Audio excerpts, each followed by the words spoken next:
What's up guys, Dignity here, and today we are going to take a look at the Apex of Sacrifice, also known as Atziri. We're going to be doing what is called a set, and that is 4 pieces that you need to access the Apex of Sacrifice, or Atziri's home. It's going to be a sacrifice of dusk, noon, midnight, and dawn, and midnight is the rare or expensive piece. You can farm these yourselves in corrupted side zones throughout the game, as well as out of trade chat for your currency. So inputting all 4 pieces will spawn the Apex of Sacrifice. If you put them in wrong, however, you'll see it does absolutely nothing. Activation failed. But if you do them correctly, then you should see a spawn of 6 red portals. And it's a unique zone called the Apex of Sacrifice. So we're going to go ahead and jump right on in. Apex of Sacrifice is a structured zone. You're going to get the same 3 bosses every time. The double Vaals, the trio, and Atziri. The layout will change a little bit, just like all path tile sets do, so each one is a little bit unique. However, once you get the entire run down pat, you'll just be zipping through here, no problems whatsoever. Interesting things to note: Apex of Sacrifice is a level 70 zone. All the mobs in here are either magic or rare. There are no white mobs in here at all.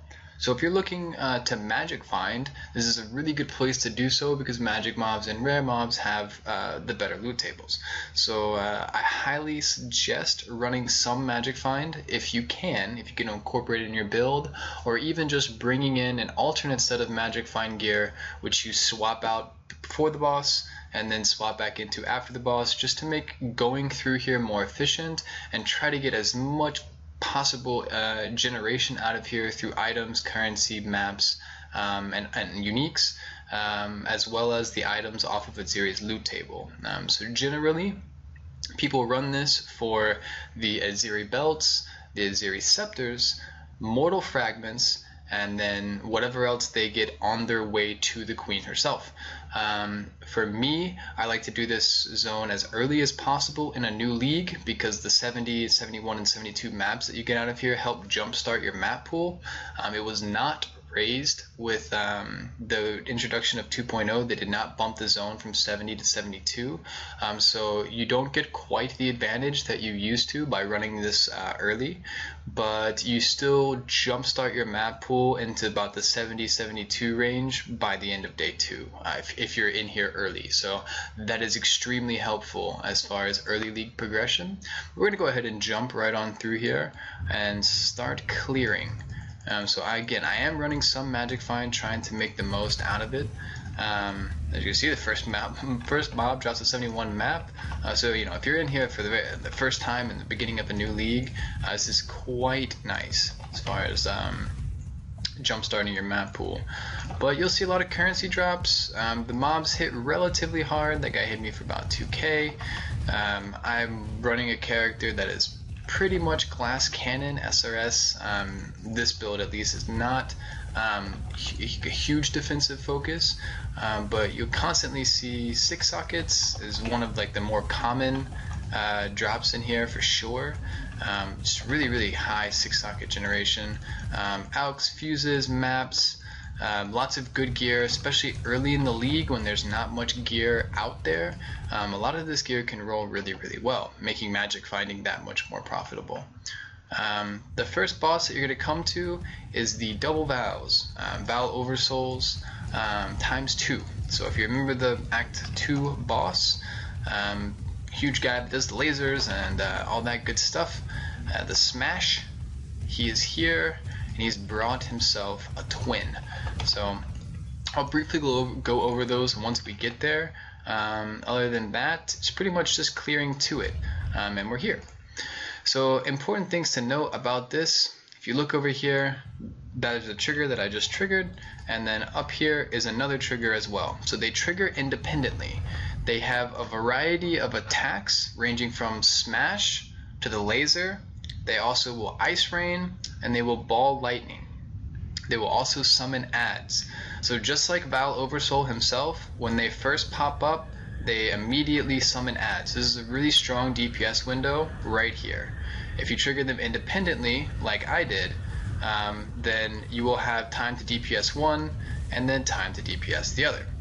So now I'm doing pretty good damage on here, but I want to take a second. There's the Ice Rain, and just show you some of the mechanics.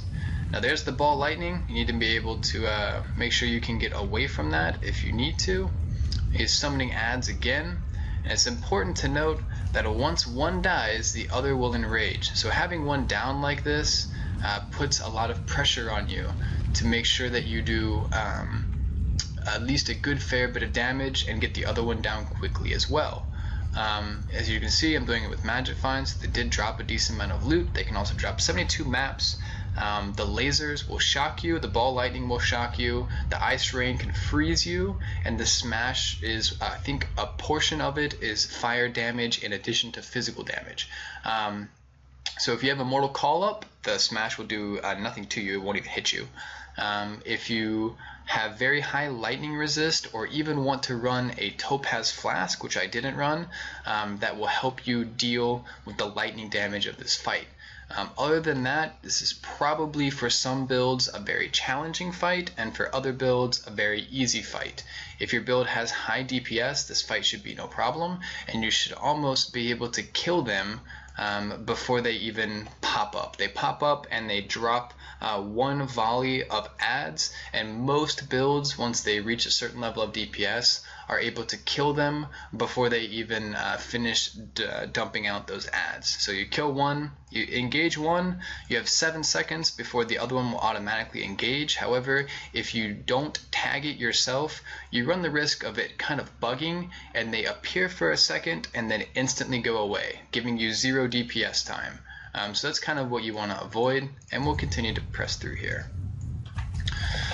So my build, SRS, handles the trash fairly well. Most builds handle the trash fairly well. There's another Garb. Again, you can see the 6 sockets are quite nice. We've gotten a couple, a fuse, an AUK in here. We're slowly making our money back.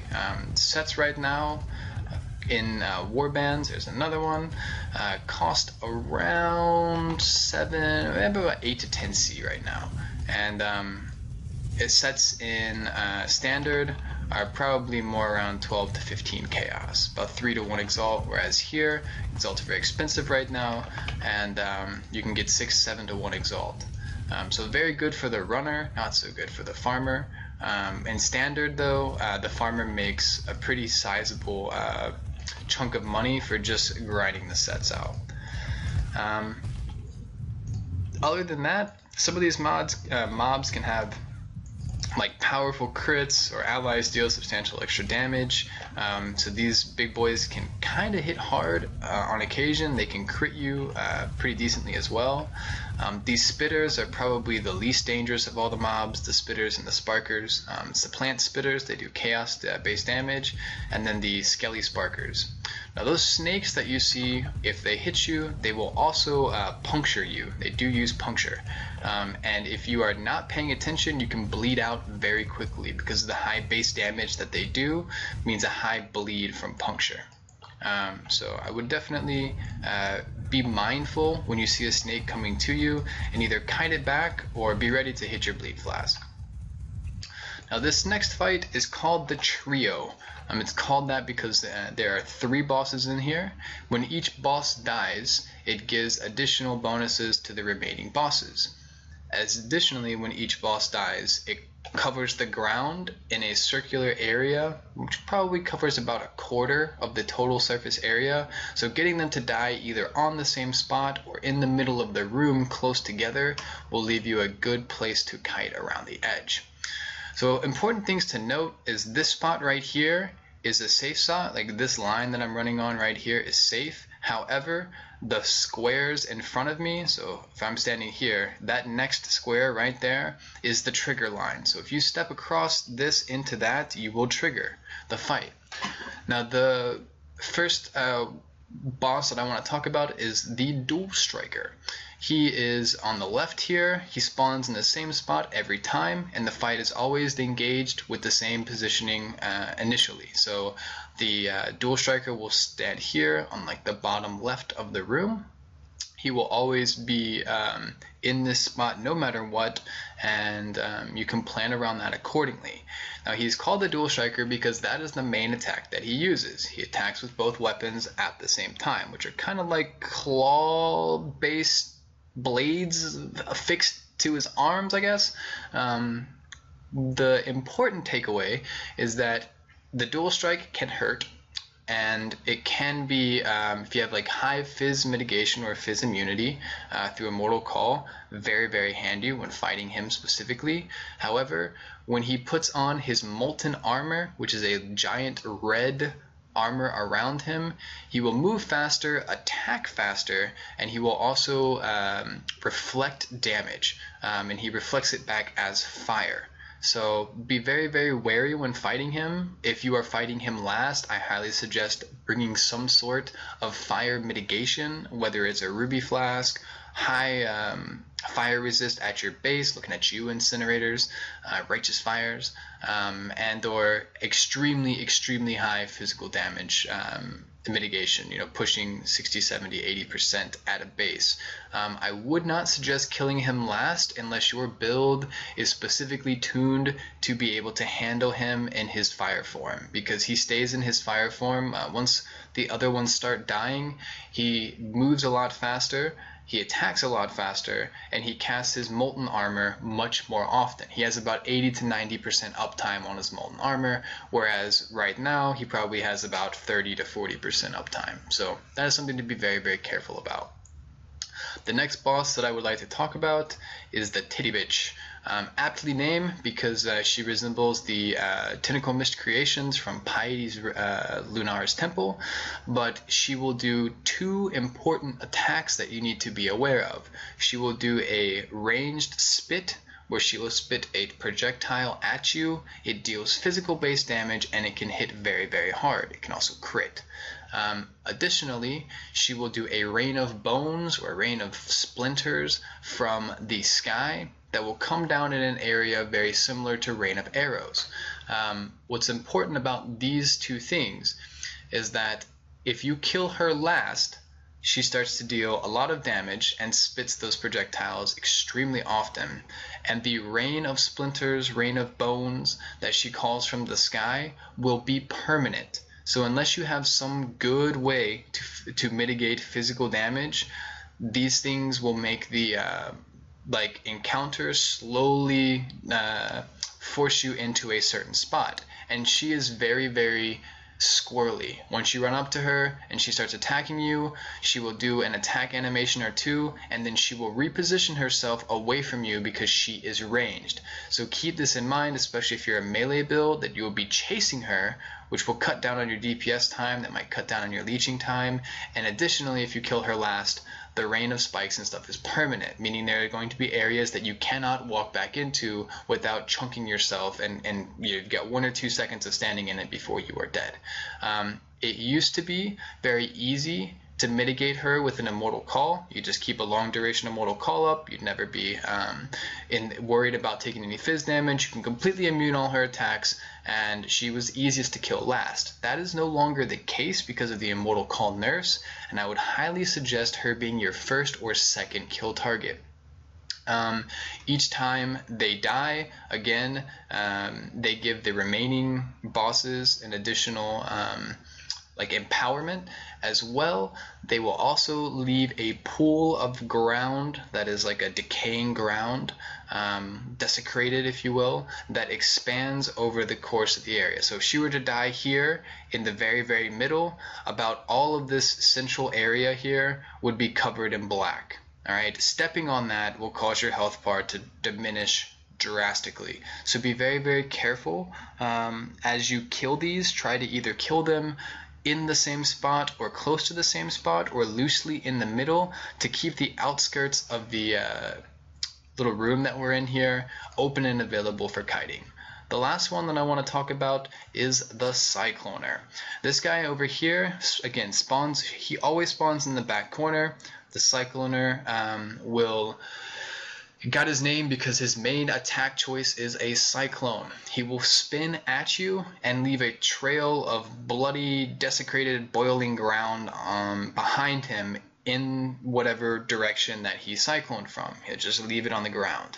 Now, if you are in the middle of the fight and killing him last, he can cyclone through the black stuff that's already on the ground from killing the previous bosses, and you will not be able to see his trail of goo underneath it, but you will take damage from the black ground and his red bubbling ground if you stood on it. So you'll see your health bar just evaporate in that case. So be very mindful of where he came from and where that trail will be when you're moving around and repositioning during the fight. He is probably right now in this current meta the easiest to kill last.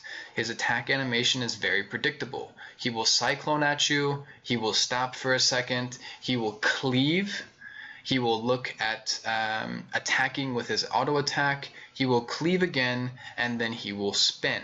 So it's a very, very predictable pattern of attack, of spin, cleave, attack, cleave, spin, cleave, attack, cleave, spin. All right.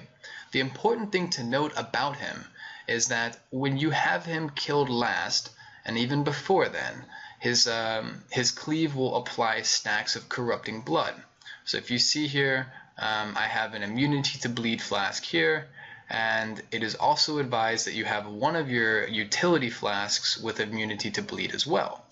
Now the reason this is advised is because if you have a health flask and it has immunity to bleed, it will remove the bleed on use, like it says, and you will remain immune for any additional bleeds while the health flask is still on you. But if you hit 100% health, then your flask goes away. So this has a 10.4 second duration. However, if I hit 100 HP 1 second into it, then I only got 1 second of immunity to bleed. Whereas if I look over here, I have a 6 second duration on my Quicksilver, for example, and a 4 second duration on my Granite. And if I had bleed on there, then popping either one of these, no matter what, will last the full duration, as you can see up here. So this will give me immunity to bleed on a utility flask or resistance flask for the entire duration of the flask, and it will not fall off early. If he hits you with one cleave and stacks bleed and you wash it off, you will only get a couple stacks of bleed, you'll wash it off, he might cleave you again, and you'll wash it off again. However, if you do not wash it off and he hits you with a second cleave while you still have stacks, he will instantly apply near max stacks, so 16 to 20 stacks of corrupting blood, and your health will plummet down. If you make the mistake of stepping in the wrong ground or stepping in his trail of goo at the same time, maybe even just get a bad crit or some hits from the ads that will continue to spawn throughout the encounter, this might kill you. So be very, very conscious of where he's at and what he's doing, and be very, very conscious of how many bleed stacks you have. So now that I've explained the fight, I'm going to go ahead and do it.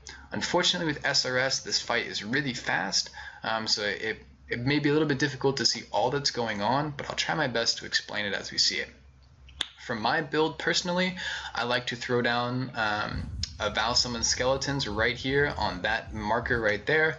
All those guys will stand there and they'll distract the other three bosses while my SRS do their job. So I like to stand here and pull from this side. Just my personal preference, you can pull from anywhere you like. The Cycloner should spin somewhere across the room. The titty bitch should stay in the middle and kind of die. And I'm actually going to let some of these spirits go out. There we go. Alright, so I'm going to pop this, cast a couple more spirits, and we're going to step in. So as you can see, the Cycloner spun right there. There's his trail of goo. And now he's last. They've already killed the Dual Striker, and there's his spin. You can see his trail of goo. And now he's after me, because all the mods are down. So he's going to be spinning, and I've killed, so there's his spin. He's going to cleave. Again, that's the damage that the, he Invisa spun right there. As you can see, he's very easy to kite, right? You just have to make sure that you're aware of where his trail of goo is. And of course, he's coming after me. So now I'm going to go ahead and kill him. There was his cleave. Here's his spin. Very easy to kite. Now he's down. Now as these guys die, the first and second bosses die, and they expand that trail, there's going to be persistent spawn of ads that come from the middle there.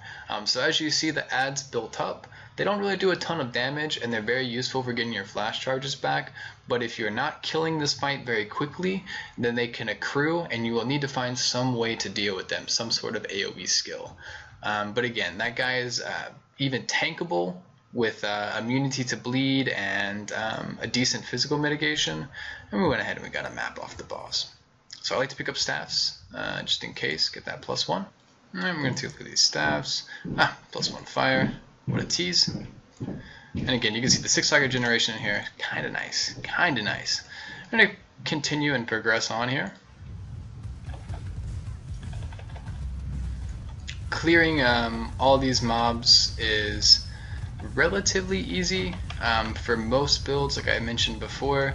It can be a little bit tricky for melee builds to run into massive packs of these big boys right here, because they can hit kind of hard, but it should trigger your immortal call setup, and you should be able to at least leech or pot through any of the damage that they're dealing.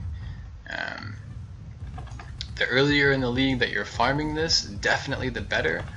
You get the most value out of it because Atziri drops her own loot table, which is independent of the uniques that can drop anywhere else in the game. So she has a flask, a pair of boots, a scepter, and three belts, I guess, 4 belts, a fire belt, a cold belt, and a lightning belt, as well as a physical belt. So all 4 of those belts are unique to her. It drops the same one every time, and you ID it to see which of those rolls you got for yourself. And the scepter is very nice elemental damage, and it has also a good fizz scaling. So a variety of builds go after these. It also has elemental leech, which is not quite as strong as it has been in the past, but still very good. It also drops mortal fragments. So the same way that we used the sacrifice pieces to start this specific zone, if you get the mortal pieces off her, 4 additional mortal pieces, one of them being extremely rare, the Mortal Hope, then you can spawn this same zone, but it's double mob damage, double mob HP, and that is referred to as Uber, and you need a mortal set to do that. Uber is a huge step up, and you'll see a variety of builds that are specifically tailored to do Uber and very little else. They can map high-end mapping, but you need a significant DPS level and you need a significant survivability level to be able to handle all that she throws at you. So speaking of all that she throws at you, let's get into her fight.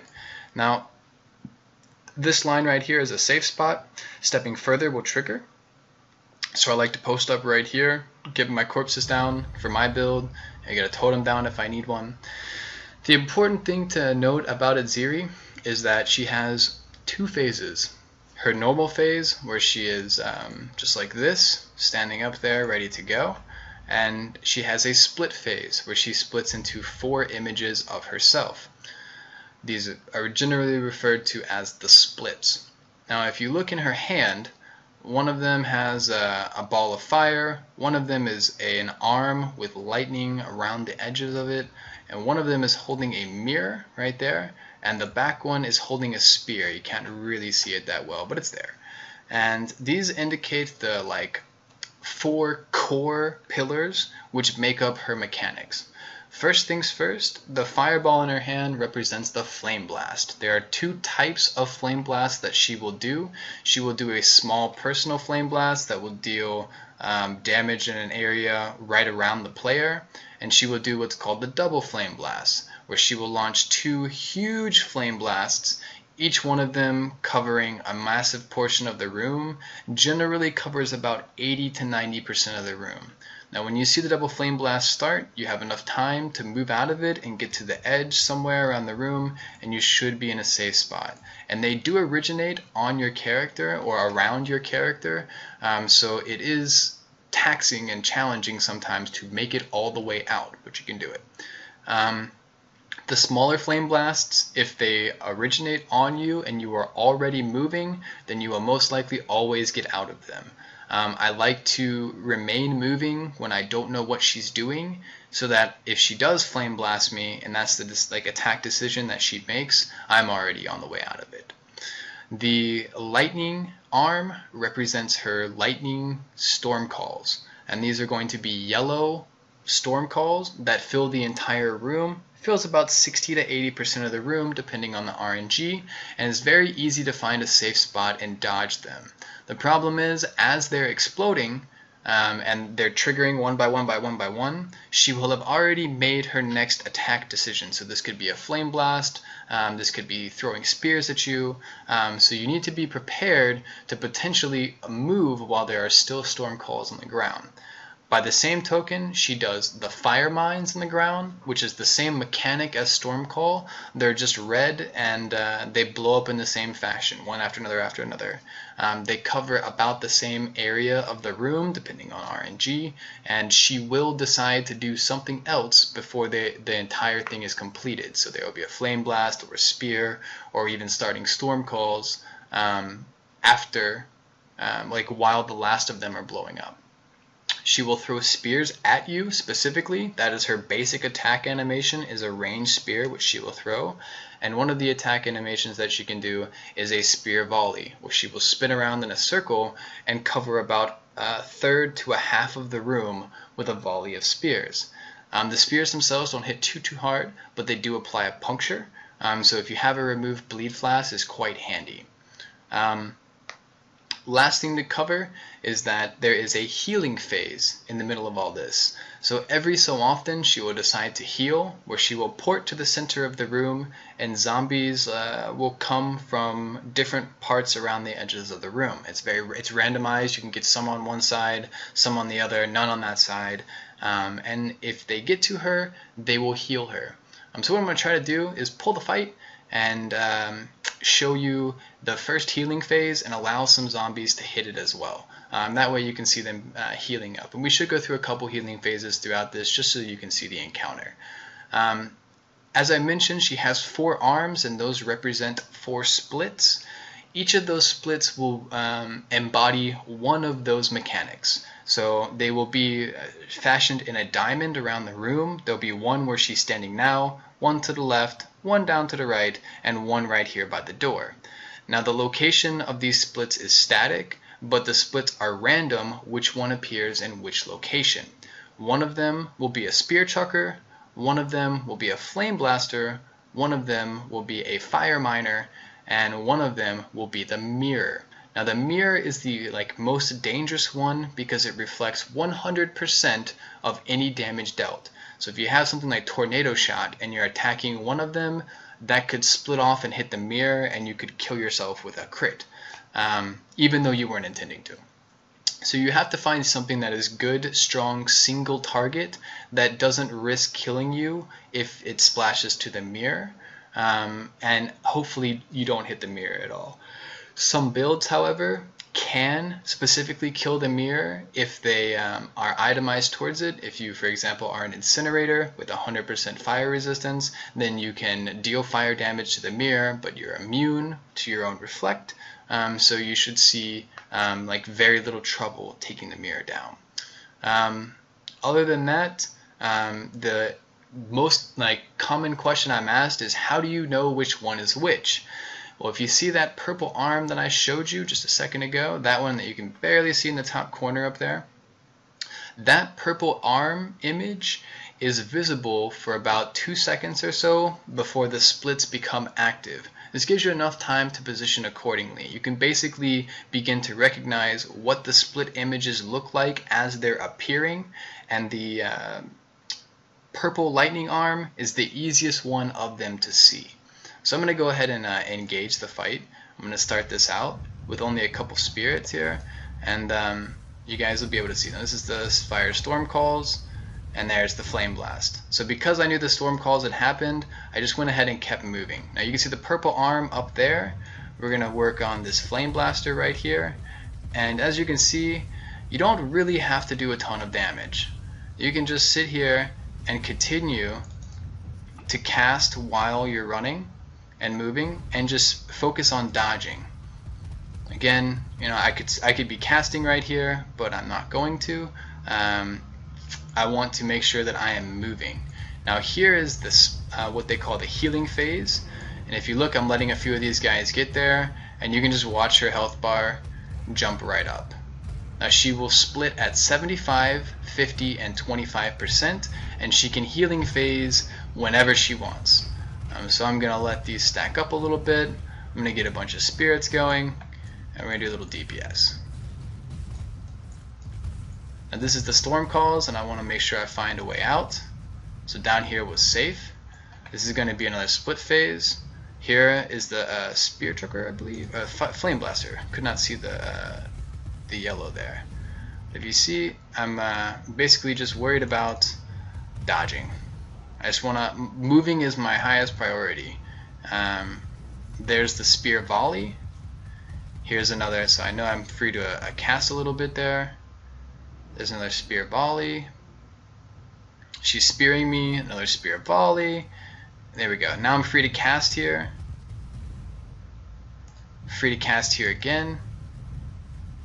She's back into a healing phase because I didn't do very much DPS, trying to show off the mechanics.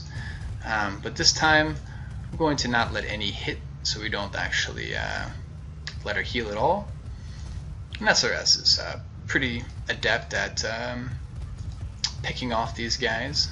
For most builds, this is very easy. For some builds, this can be a struggle if you're more single target focused. Other than that, it's really more about understanding what's happening and prioritizing dodging. So here's the spear chucker right here, and I'm just going to worry about moving out of the way of things when my spirits do the rest of the work. There's the double flame blast. Can go ahead and get out here. I know I'm safe. I want to remain moving because she could flame blast me like that, but I was moving, so I'm already out of it. Here I know I've got enough time to cast because I'm not standing in anything that I shouldn't be. And again, I'm taking very long time, so we're getting multiple healing phases just to show off these different mechanics and what I personally do to avoid them. But this is the whole fight, and you know, even if you let a few of these slip through, not the biggest end of the world situation to be in, so a few get through, no big deal. Other than that, it's pretty easy once you understand what's happening to your character, and that basically moving is more important than anything. So here we got a heavy belt. One of the belts that I was telling you could roll one of a couple different ways, and when you identify this, we've got a 28% lightning damage. So that could have been lightning damage, cold damage, fire damage, or it could have been physical damage. Whichever element it rolls with. So see how it rolled here with lightning? It will also roll resists that are not that element. So we got fire resist and cold resist. If this were a fire belt, we'd have cold resist and lightning resist. The nice thing about a physical belt is that it rolls with all three resistances.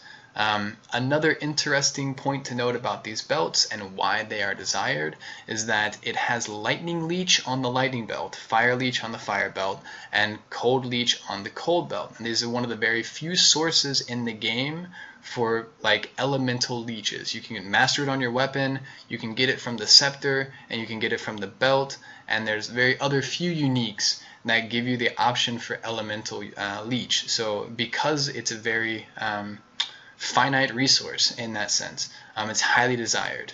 The belts can roll from 20 to 30 as their percentage of increased damage. This is also one of the very few sources of additional damage on a belt in this manner. So you can get a rustic belt for physical damage, but there's not too many belts that give you lightning or cold or fire damage. Not very many good ones, at least.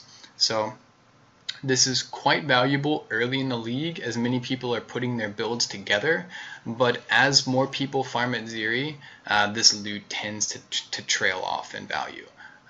So hopefully getting through this and watching this will better help you understand what to expect from Atziri herself, as well as the fights leading up to it, and will give you a good way to judge, if you haven't done this before, judge where you think your build stands. as far as its capability of doing this. Again, I did this on very low health. You could do it once you get very proficient with the fights. You could do it on a very limited amount of gear as well. Just things that I could offer up is that practice makes perfect. The more that you run this and the more that you get yourself familiar with how to deal with these mechanics, that translates over into every other build that you're going to try killing her with from that point forward. So if I were to do this with Flame Blast or Incinerate or with Reeve or with Cyclone, I would still have the knowledge and the understanding that I've gained from doing it with Mjolnir and SRS and Tornado Shot and all the other builds that I've done it with in the past. All of that aggregate knowledge is helpful in assessing how you're going to be able to deal with the mechanics from the standpoint of a new build. So hopefully you guys like this guide. If you're interested in seeing more content like this, please check out the YouTube. Like, follow, subscribe.